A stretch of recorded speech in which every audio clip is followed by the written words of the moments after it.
దేవి Mahatma Gandhi cancer hospital nursing supervisor. Okay madam, నాకు మా nursing supervisor madam Swarajyalakshmi గారు మీకు ఐడియా ఉండి ఉంటుంది. మేడం 1 ఇయర్ నుంచి నాకు చెప్తున్నారు వెస్టేజ్లో మంచి మెడిసిన్ ఉంది, మనం చాలా సపోర్ట్ చేస్తుంది అన్నారు. కానీ కాకపోతే మేడం ఫోన్ చేయడానికి కూడా భయం వేసింది. ఎందుకు గురించి వెస్టేజ్ గురించి 10 సార్లు చెప్తున్నారు, అస్తమాట ఎలా చెప్తారనేసి ఎప్పుడు అనుకునేదాన్ని.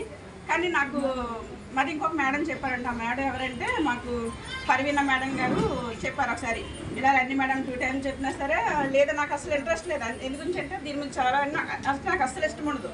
వెస్టేజ్ కానీ బయట ప్రొడక్ట్స్ ఏ వాడని నేను అసలు ఇష్టపడను, మాత్రమే అనుకుంటాను. అలాంటిది ఒకసారి అంటే ఎప్పుడు వర్క్ చేస్తాను, ఎప్పుడు కంటిన్యూగా నేను రౌండ్ సైడ్ చాలా వర్క్ ఉంటుంది, ఎక్కువ పేషెంట్ సైడ్ తర్వాత స్టాఫ్ సైడ్ కూడా అందరిని మేనేజ్ చేయాలి కాబట్టి కంపల్సరీ నేను రౌండ్స్ వేస్తూ ఉండాలి. అలా ఉన్నప్పుడు అంటే నాకు శక్తి సరిపోయేది కాదనమాట. అది చాలా నీరసం అనిపించింది. డ్యూటీకి ఇంటికి వచ్చేటప్పటికి ఈవినింగ్ ప్రేయర్స్ అది ఉంటే మాకు వెళ్ళి రోజు చాలా స్ట్రైన్ అయ్యేదండి. నేను డిసెంబర్ అలాగే నవంబర్లో అప్పుడు మళ్ళీ నా అంతటి నేనే మళ్ళీ ఆ పర్వీణ మేడంకి 2 months తర్వాత నేను కాల్ చేశాను. మేడం ఇలా వెస్టేజ్లోని మంచి ప్రోడక్ట్ ఉందని చెప్పారు కదా, నాకు మరి మెడిసిన్ కావాలి మేడం అంటే అంతకన్నా అంటే అది ఒకసారి ఆఫీస్ తీసుకెళ్ళి మన విజయలక్ష్మి మేడం గారి తను తీసుకొచ్చాను. తీసుకొని వచ్చిన తర్వాత మేడం ఏం కదండి నాకు ఏమి వద్దండి, నాకు కొద్ది ఎనర్జీగా నేను పరిగెట్టడానికి నాకు శక్తి మేడం, నాకు మెడిసిన్ కావాలి మేడం అంటే అప్పుడు మేడం నవ్వి సరేండి అయితే ఇందులో మెడిసిన్ ఉంది, సీవర్తం ట్యాబ్లెట్స్ ఉన్నాయి కదండి కంపల్సరీ నాకు ఇచ్చారు, అది నేను తీసుకున్నాను. తర్వాత కుకింగ్ ఆయిల్ నేను తీసుకున్నాను కంపల్సరీ నేను వాడాను. 2 months వరకు అయితే నేను ఎవరికి ఏం చెప్పను, రిజల్ట్స్ మాత్రం ఎక్సలెంట్గా వచ్చింది. అది కూడా నేను ఎవరికి షేర్ చేయలేదు.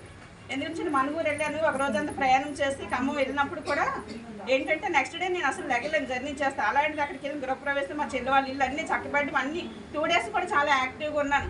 మా అమ్మ ఆశ్చర్యపోయారు, ఏంటమ్మా నువ్వు ఇంత దీనిగా ఉన్నావు, అస్తమాన్ని నీరసమై పడుకుండిపోతావు కదా అంటే, లేదమ్మా ఈ ట్యాబ్లెట్ వాడు నువ్వు కూడా వేసుకొని చెప్పి అక్కడికి ఒక ట్యాబ్లెట్ వేసాను అనమాట. అయితే మంచి రిజల్ట్స్ వచ్చిందండి. నేను నిజంగా నెక్స్ట్ టైం కూడా మళ్ళీ ఫోన్ చేస్తాను, మేడం మరి మీరు అక్కడికి వెళ్తే నాకు ట్యాబ్లెట్స్ తీసుకురండి నేను పర్వీణ గారికి చెప్పడం జరిగింది, లేదంటే మీకు అందుబాటులో ఎంఈపీలో ఉంటుందండి అక్కడ తీసుకోండి అని చెప్పారు. చెప్పినప్పుడు నేను తీసుకున్నాను, నేను కంటిన్యూ చేస్తున్నాను. నేను అది 2 months వాడిన తర్వాత అప్పుడు నేను ఎదుటి వాళ్ళకి చెప్పడం స్టార్ట్ చేశానండి. ఎందుకంటే ఎప్పుడైతే నేను కాన్ఫిడెన్స్గా నేను ఉన్నానో అప్పుడు నా తర్వాత చెప్తే అంత చక్కగా వాళ్ళు కూడా మరి ఒకేసారి ఒక 7-6 ఐడీస్ వరకు ఒకే రోజు వేయడం కూడా జరిగిందండి.